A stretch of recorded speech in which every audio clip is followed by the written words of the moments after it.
Shalom and welcome to this edition of Revealing the Truth, where we cover the headlines, the heartlines, and biblical truth.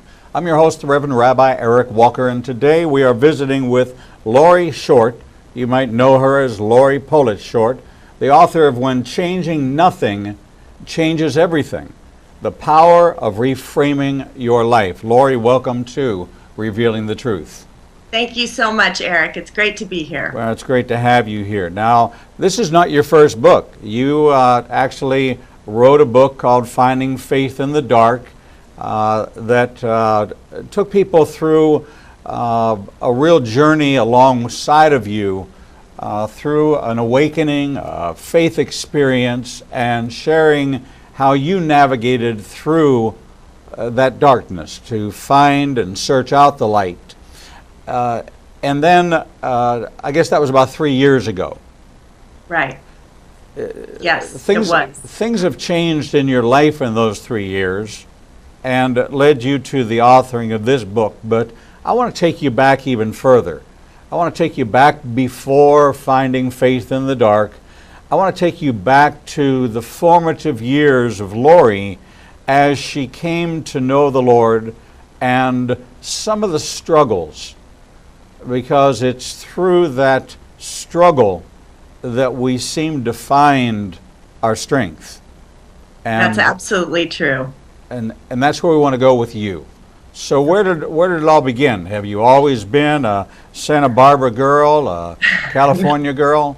Well, I have always been a California girl, Eric, but not Santa Barbara. That's just the last 11 years. But where it all began, let's see.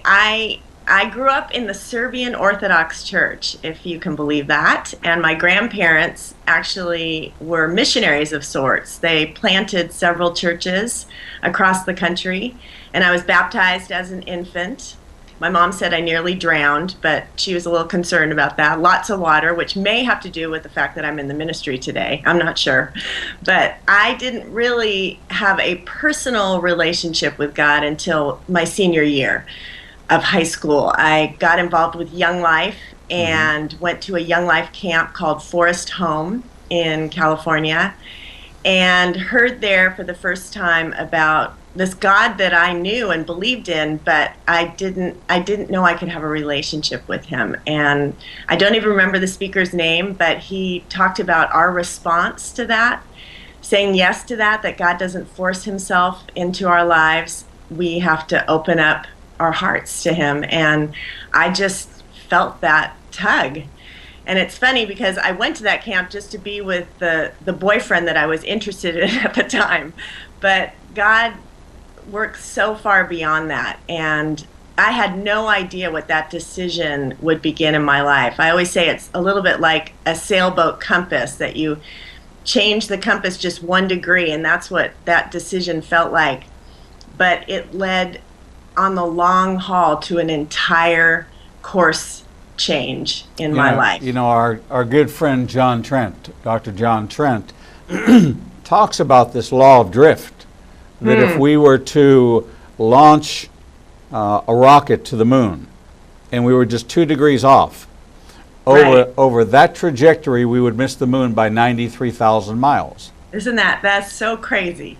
And so that's what happens. Laurie, you have affirmed, now give you a little background, you're about our 300th author to interview just this year. We talk, oh my goodness. We talk to authors all the time. That's what we do. We're a feature program to take Christian authors and give them a platform for sharing a message and to introducing them to a new way of thinking, a new understanding of God. But yet the one thing that I hear over and over again was that so many people come out of a church world, a church family, but never heard about having a relationship with God. When you look back on the messaging of the Serbian church or the Catholic church or the Baptist church or whatever denomination that people come out of, where is it that we're missing in the message of relationship that puts God as a distant, unreachable entity that nowhere even in Genesis creation, there was relationship, there was fellowship, there was presence, there was a desire for God to be with man and to instill in man a desire to be in relationship with God. And we look at marriage. Marriage is a relationship. Marriages are failing because people don't know how to be in relationship. They don't understand relationship is two-way, interactive, constant communication, closeness, relational, doing more with, not more for, not serving, but being. How do we get to this point where we and I'm talking about globally, that, if I've done 10,000 interviews in my life, I've done one. And this is almost everybody's faith experiences, as I heard for the first time I could have a relationship, as if that was something that they never knew was possible. It's hard to say how much of that is the fault of the communicator and how much of that is just the Holy Spirit opening up our eyes. I would say for me, it was really actually cracking a Bible for the first time. I think that a lot of people attend church and never actually open up a Bible. And if they do, they usually read Genesis through Leviticus and then put it away for a while till the next time they pick it up. But when you open up the Gospels and you get to know who Jesus was and can be in our life, and you start reading exactly what you said about people in relationship with this God, you discover that is the God that we have. He's all about relationship. He's not so much into religion. I think Jesus showed us that. And I think there are a lot of places you can go and just miss it altogether.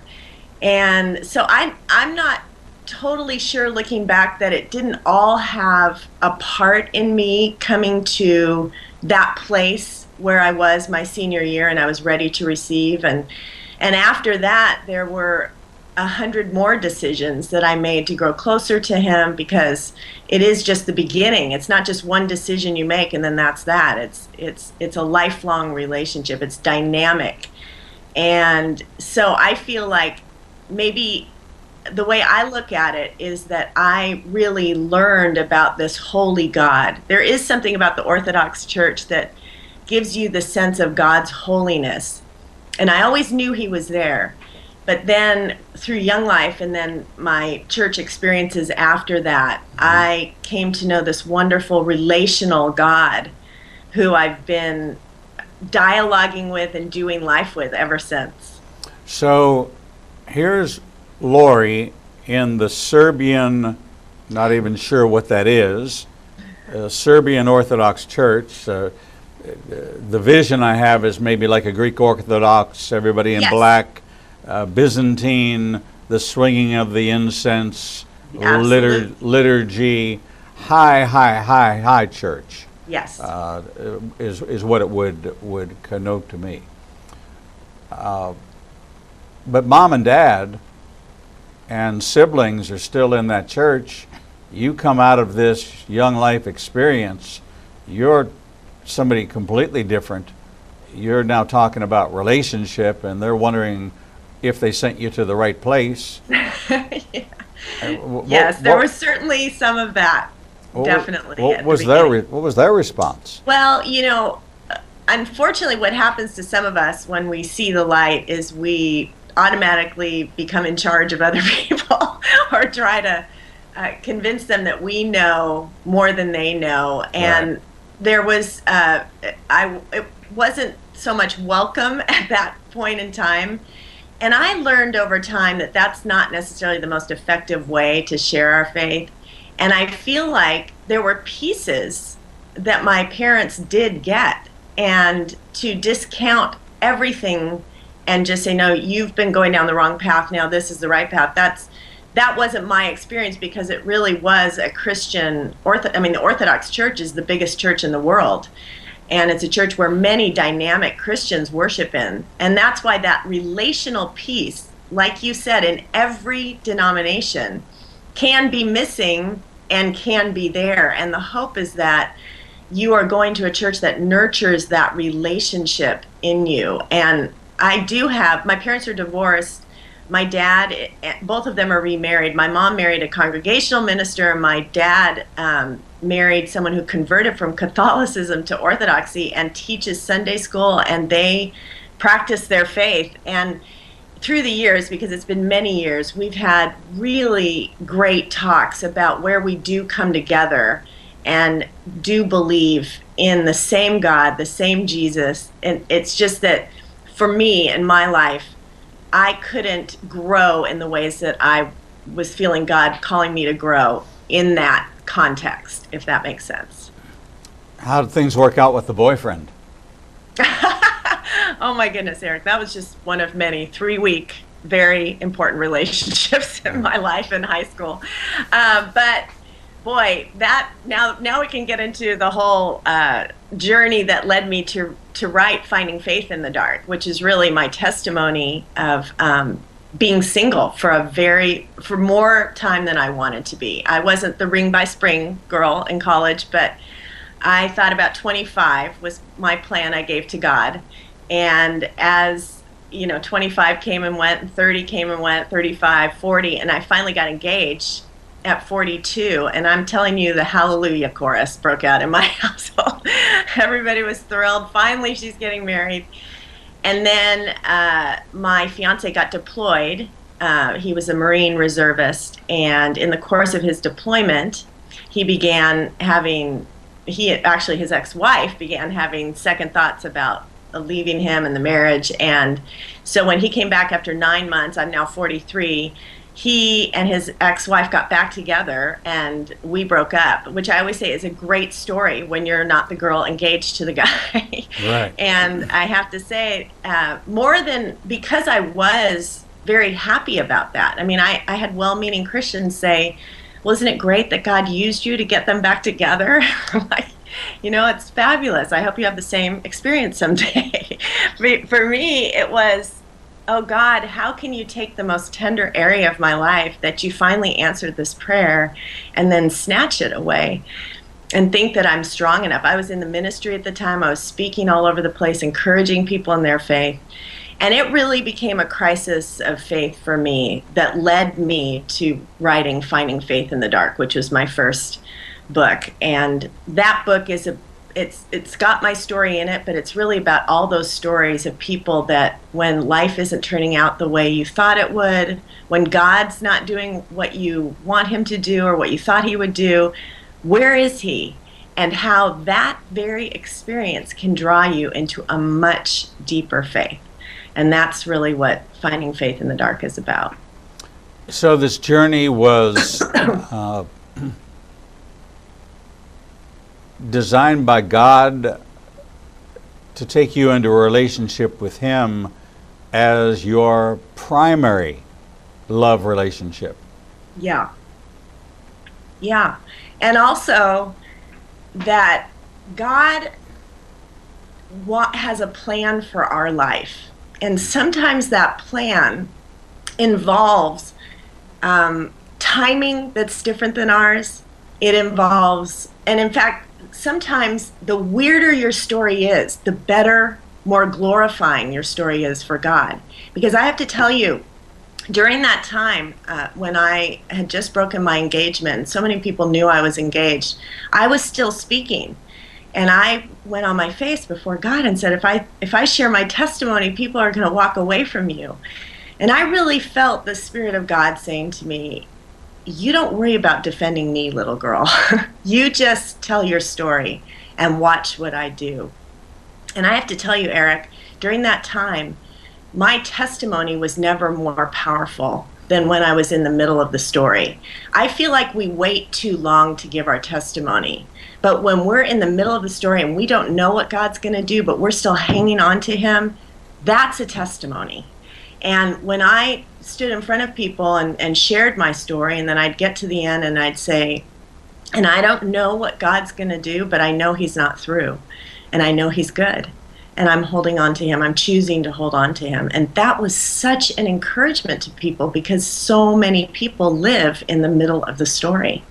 So that's what I really learned through that experience, and the way God works. It's very mysterious, but sometimes in suffering, there's a bigger spotlight on us, because when things are going great, nobody really cares.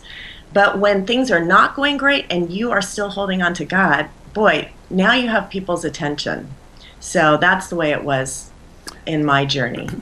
As this story began to develop in your life, and you referred to a crisis of faith, did you find that there was a certain expectation that you had put out there, and you were looking for God to meet that expectation, and when it wasn't met your way, that the disappointment set in?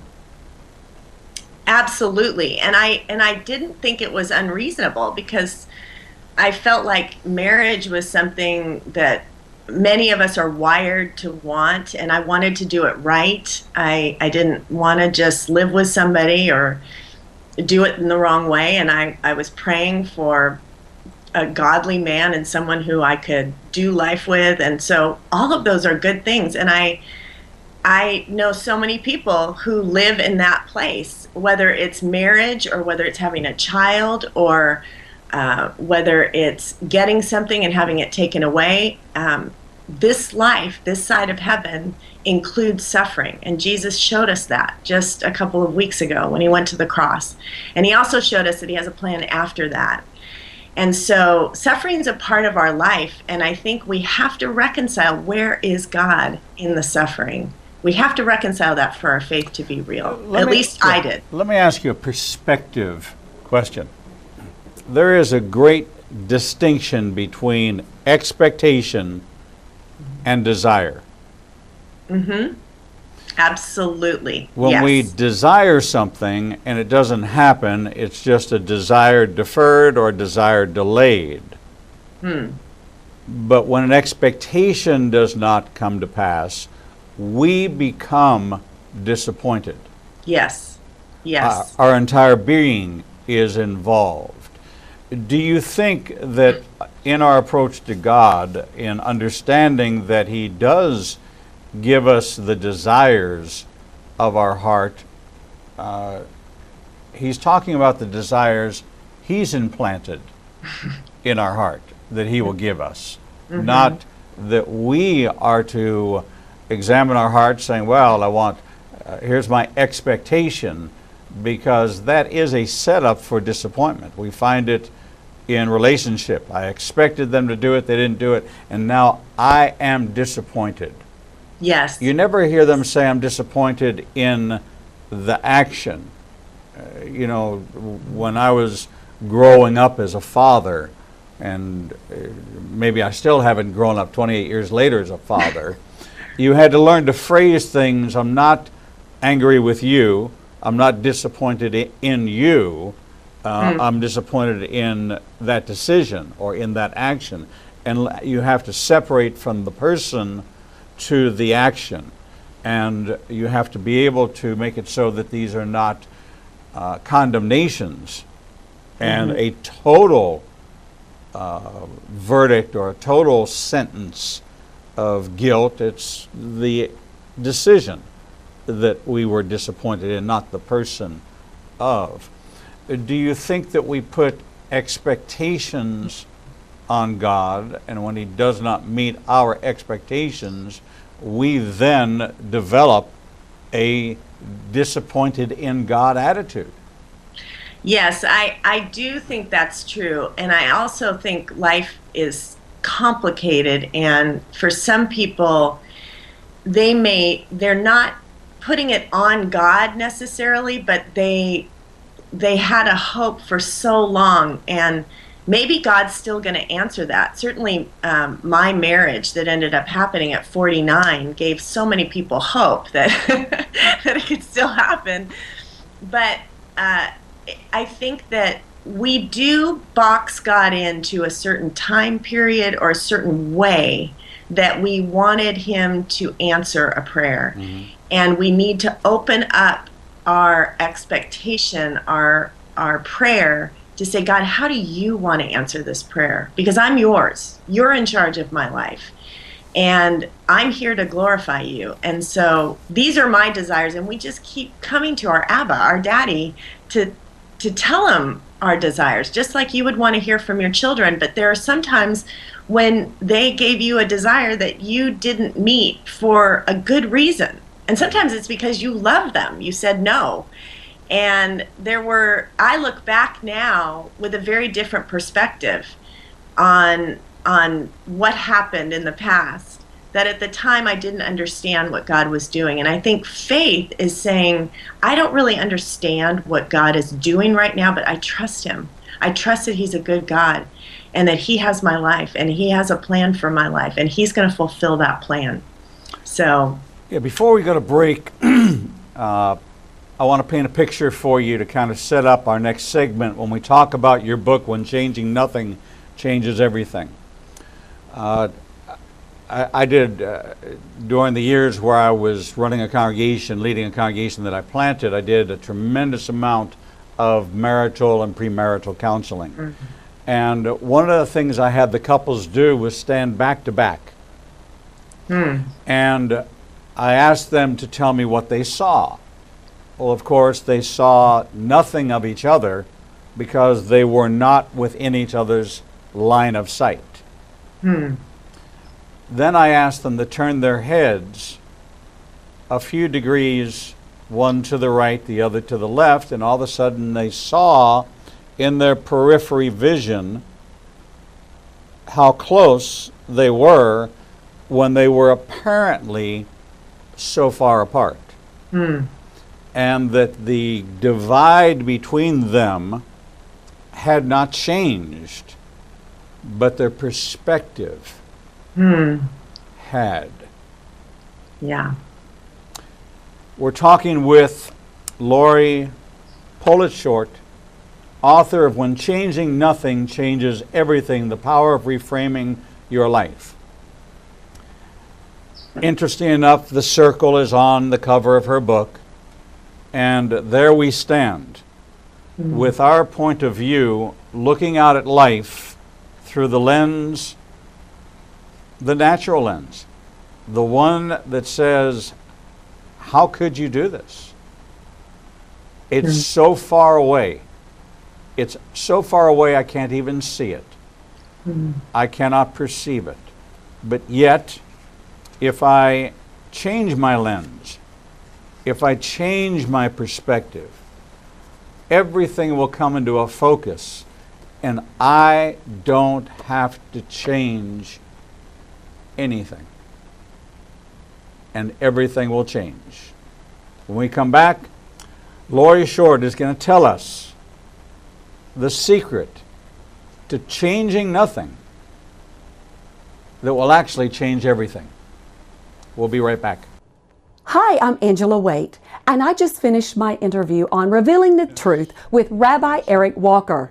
I hope that in some way you will be touched by my story and that you will receive the healing you so desperately desire.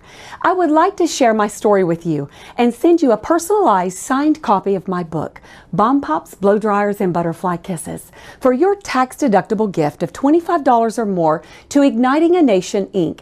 I will personally send you my book along with a note of encouragement as you take this journey with me. You will not only be supporting the work of Igniting a Nation, but all the proceeds that I receive from book sales goes to support Ramsey's Rescue, which targets the physical and spiritual care of the little ones who have been abandoned. It is the goal of this ministry to provide food, clothing, education, medical, a safe and loving home, and hope. Please help support both ministries with your gift and make a difference in so many lives today. Send your check payable to Igniting a Nation, 2700 Corporate Drive, Suite 120, Birmingham, Alabama 35242. May the Lord bless you for your generosity and support.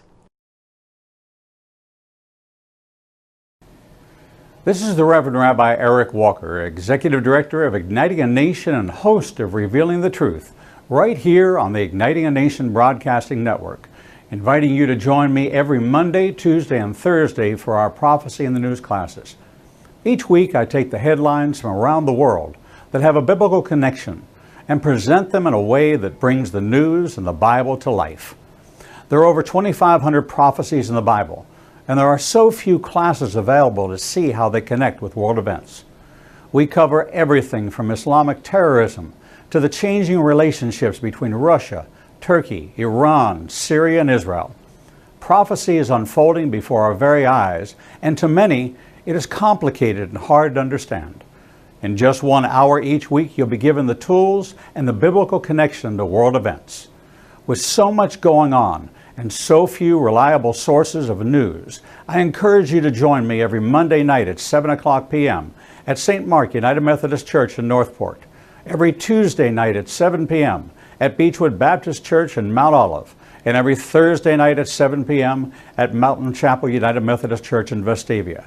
If you want to make sense out of what's happened in the world around you, this is the class for you.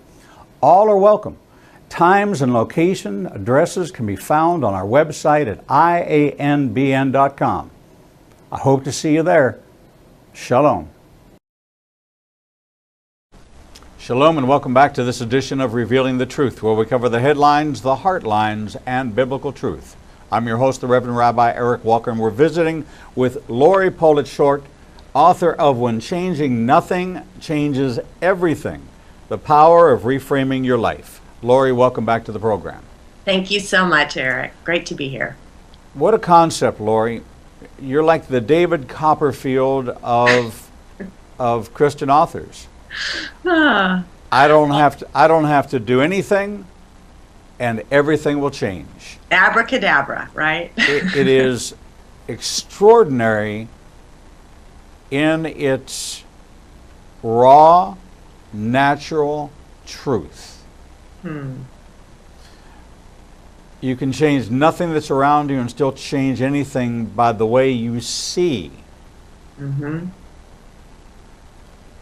often ask this question, and I speak 290 times a year.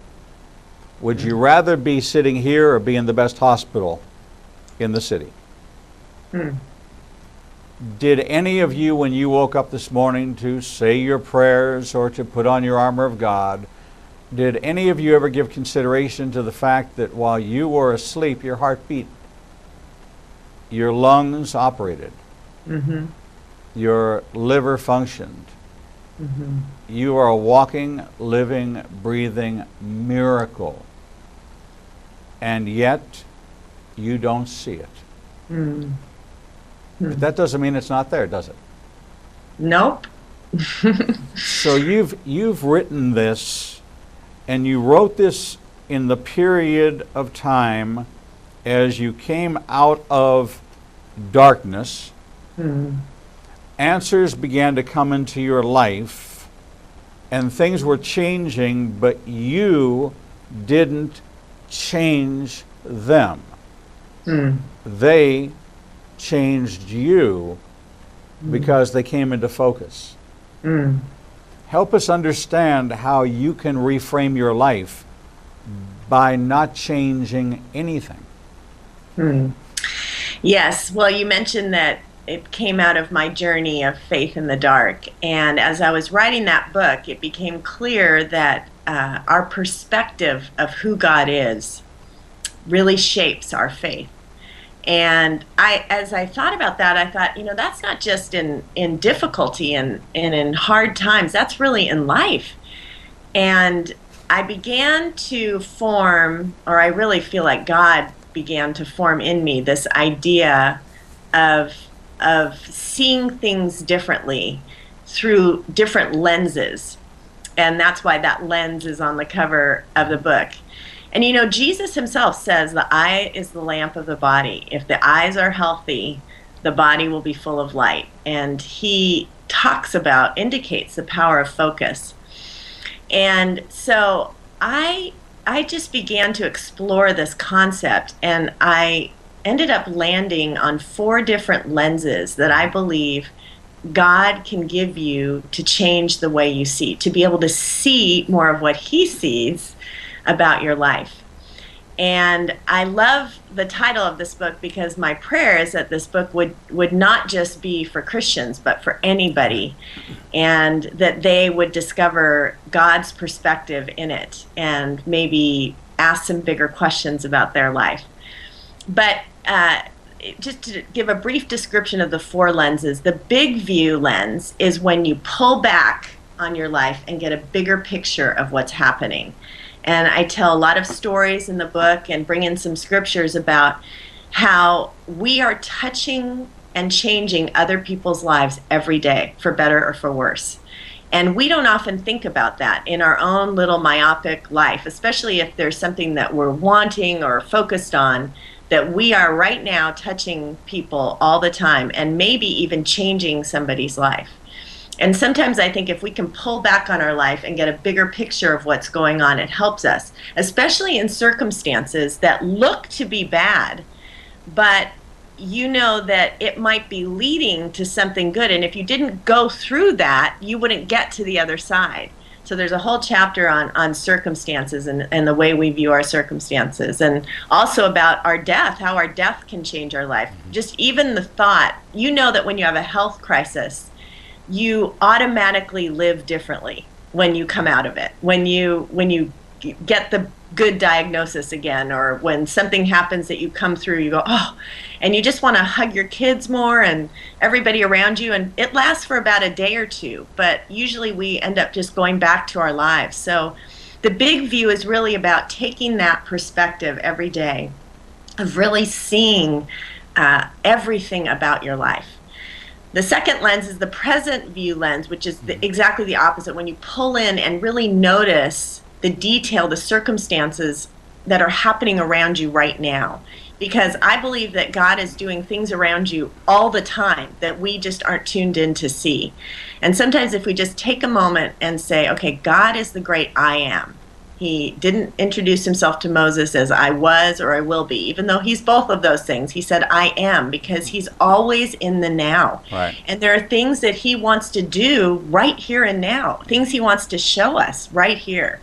And so that section of the book is really about noticing around you the closed and open doors, things that you might be focused on one door, but God might be opening another door that's going to lead somewhere that might even eventually lead you back to that door. But to be paying attention to what's going on around you and the people that are around you. And then the third lens is the rear view lens, which is when you really look back on your life to gain wisdom, your family of origin, the things that have followed you that you didn't even know were following you, that are a part of the way you're acting and behaving now, and how you are able to find a new route if you need to find a new route in your family, that God gives you that power. He gives us that power. And also our faith memories, how they can strengthen us when we look back and remember. You know, the Israelites had that practice of piling stones, making stone altars every time God did something, so they would remember and know what had happened there. And as we know, the Israelites got in trouble after they crossed through the Red Sea, and they were singing about it and remembering it, and then after a while it was almost like a game of telephone where, you know, they began to not remember as well, and then suddenly they were like, gosh, if only we could go back to Egypt, it was so great there. And you can see how their memory got shaped by what the fear they were experiencing now, instead of holding on to what God did in the past, which can empower your faith in the future. And then the last lens is the higher view lens, which is really seeing your life as more than just you, that everything that happens in your life is for a purpose. And we all know that when we go through something, for instance, I have a ministry to people who have been single longer than they wanted to, that's different than somebody who got married at 23 or 24. I mean, they can understand, but they don't understand the same way. Right. And every bit of pain and every gift that has happened to us is given to us not just for us. It's for the purpose of letting it be used by God. And there are so many great stories in that final section of people who have just done that so beautifully. And so that is the last lens, is the higher view lens. And I believe with these 4 lenses, you will see much more of what God wants you to see. And it's such a practical tool, because every day you can say to yourself, now what do I need today? I need the big view right now, or I need to just tune in right now. I need to be here now. I need the present view, or I need to look back right now. And I'm just super excited about this, because I feel like it gives people a handle for how to really live their faith. You know, it's interesting that you use something, as God always does, something of the natural that we can relate to. Yes. I wore glasses from the time I was a little boy. When contacts came out, I tried contacts, went back to glasses. Then I found out that I had early onset of cataracts. And this was going to be the answer. They were going to take out my old dingy lenses, and they were going to put in prescriptions that would mean that I would never need glasses again. My right eye was made for reading, my left eye was for distance, and I was going to have a life unencumbered of perfect vision, 20/20 vision for the rest of my life. And 10 years later, I couldn't see well. And they said, well, your eye changed. I said, well, you didn't tell me that my eye was ever going to change. And they said, well, it happens, and so you're going to have to go back to wearing glasses again. So now I have cataract implants and glasses, and I find myself constantly cleaning my glasses because it impairs my vision. My mother's 90, almost 91. Wow. She is a living example of your book. She's a big picture person, and 2 weeks ago she was such a big picture person that as she was walking to her car, she did not see in front of her a piece of broken pavement and tripped on it, and in breaking her fall against her car, she broke her wrist. Now, she raised me with a perspective. We don't complain about those things. We embrace those things. So when she went to the doctor to get it set, she said, I don't care what your diagnosis is, but I have a tea time at a certain place, at a certain club, and I'm not going to miss the tea time. So you do what you do. You operate, you set, you put a cast. I don't really care, but get me to my tea. I've got a tea time, and it was not so easy to get. And I'm not going to miss that tea time because you're not going to figure out a way to get this fixed. So this lens, and I can't tell you how many times in counseling I tell people, step away from the problem. Step away from, back away from the issue. God uses all things. There's not a believer I know that doesn't quote Romans 8:28. Right. For all things work together for good for those that love him and are called according to his purpose. So in these trials that we have, it is our perspective. It is that two people back to back, thinking they are worlds apart. But when we use the lens of changing our perspective, the circumstance did not change. And nothing you imply in your analysis of reframing your life, and this is why this concept is so extraordinary, that you don't have to change your circumstances. That's right. And in fact, you are not the architect or the author. In many cases, some of them are outcroppings of consequences of prior actions. That's real, but that's also God. God is the God of circumstance. God is the God of all things. But our perspective, how we use, how we embrace, how we view, what we then appreciate out of that. Look at Joseph's story. Yes. Did Joseph whine and complain and grumble throughout his ordeal? Or did we see it as a process of God refining Joseph through circumstance to put him in a position to be the singular Yeah, exactly. Messiah who called for the 70 to bring about the birth of the nation of Israel from 71 to 600,000 men because of one man's position of having Pharaoh in Pharaoh's house because of what God perfected in him. A young man who could not even tell a dream without being arrogant is now being put in a position to have the power of God to interpret a dream. And if we were to have lived it, we would have complained about all these circumstances, but the bigger picture was God was preparing him, refining him, and equipping him for what he was calling him to do. That's exactly right. Yes. And I think we have a more modern day example of that in Nelson Mandela. When you think about, the 27 years in prison, I know for me, I would have thought that's going to be my life. And that was just the preparation for what was intended in his life. And I think the time and the circumstances, that is what gets us as believers, as people. Because when something's not happening after a while, we just say, we give up. We just say it's not going to happen. And then what happens is we begin to live a certain way that causes a self-fulfilling prophecy because we live in that disappointment. We don't expect anything to happen. We're not looking for anything. And I think that those two men give us such an example of, I'm just going to live every day in prison if I have to the best that I can. Look at Richard Wurmbrand and his story. Yes. Of being in abject darkness. Right. And how God has used that. Yes.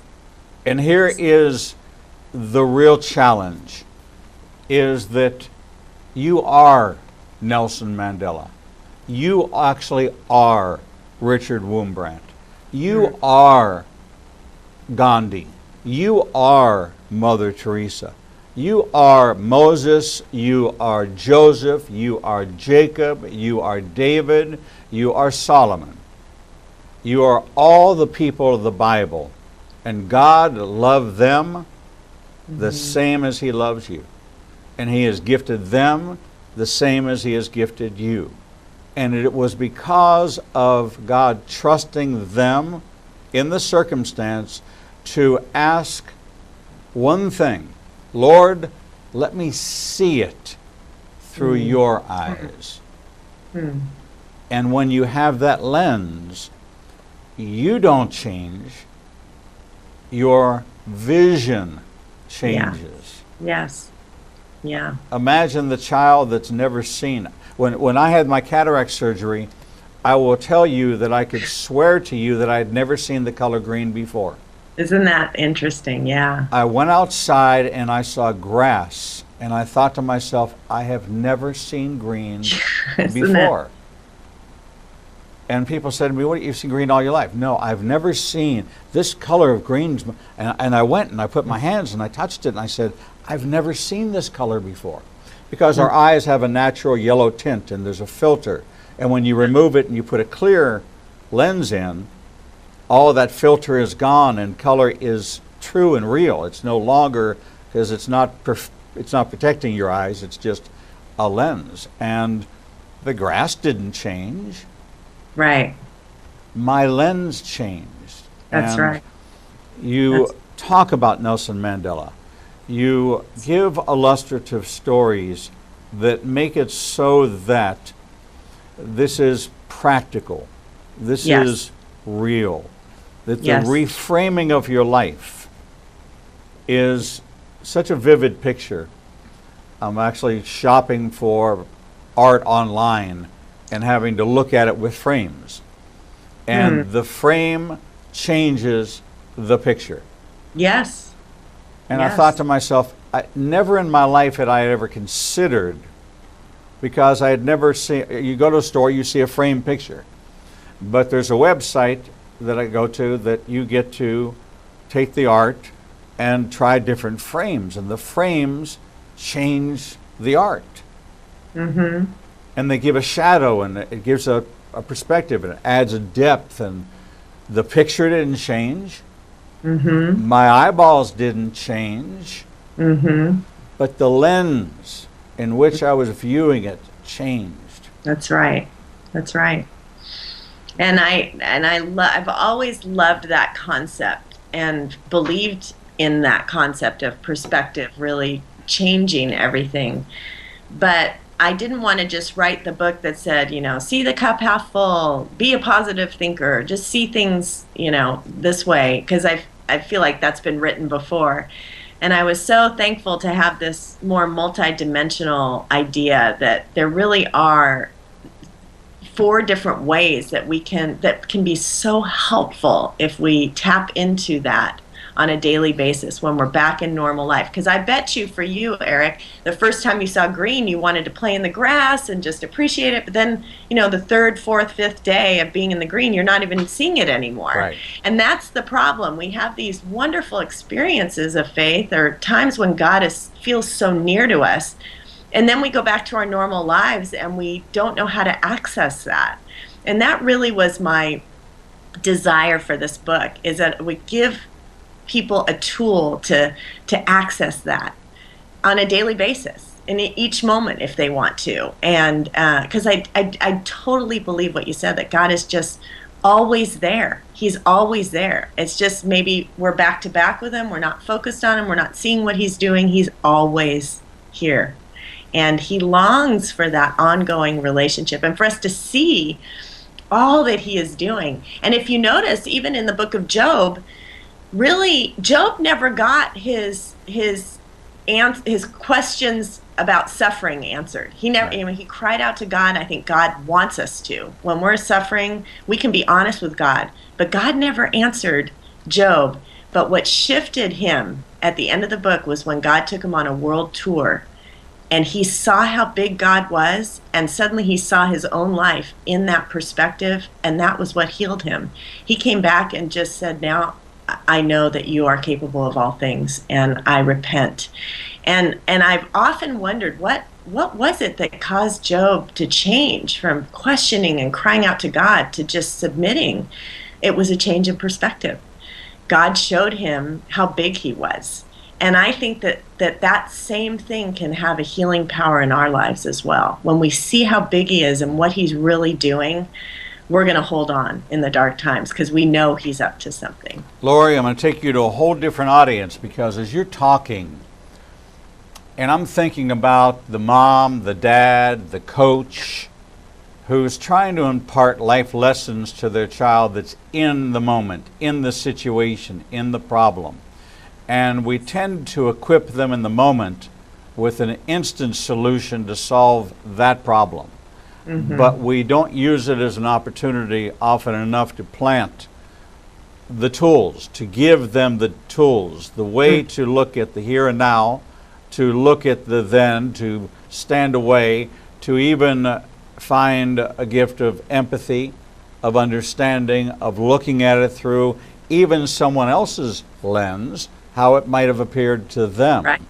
Right. I can see this not only equipping the believer that's in the time of struggle, or the person that's searching for an answer and doesn't even know how to look at life or look at a problem, but I also see this as a tool for a parent and for a youth pastor to be able to minister, because we can take a magnifying glass and turn it around. We can take the telescope and flip it from the big picture to the opposite end and see it. And that is the practical application and the visual that resonates so much with our youth. I see this as a tool for young. I see it as a tool for old. I also see it as a tool for people understanding very deeply how God works and why he works the way he does. Yeah. And I think people long for that. They want to see how it's working in their real life. They want to understand where is God in the here and now, and how can I see him? How can I experience more of him? I don't want to just wait Sunday to Sunday or experience to experience. And so I think what you're saying is absolutely right. And on a side note, anybody who's in that profession of youth pastoring, I was a youth pastor for many years, or parenting, or when you are passing on the faith, you yourself sometimes need the perspective to realize the power of what you're doing in this person's life and what you are showing them. I mean, we can all look back and think of people who have made life-changing moves in our life and they didn't even know it. Right. And I think sometimes it can feel like, especially as a mom of young kids, or a parent of young kids, or just a teacher in one classroom your whole life, to feel like, does my life really make a difference? And there are so many stories in the book that will encourage you to realize that you are making a huge difference. And then to pass that on to kids, to be able to see God by pulling back, by tuning in, by shining the light on where he's working, and being able to do that in your everyday life. And I just feel like the stories and the insights and the scriptures in the book are really going to be so helpful and healing to people, and also equipping to people to be able to do this in their lives. So I'm super excited about it. Well, we are too, and we thank you so much for sharing it with us. We're talking with Laurie Short, author of When Changing Nothing Changes Everything, The Power of Reframing Your Life.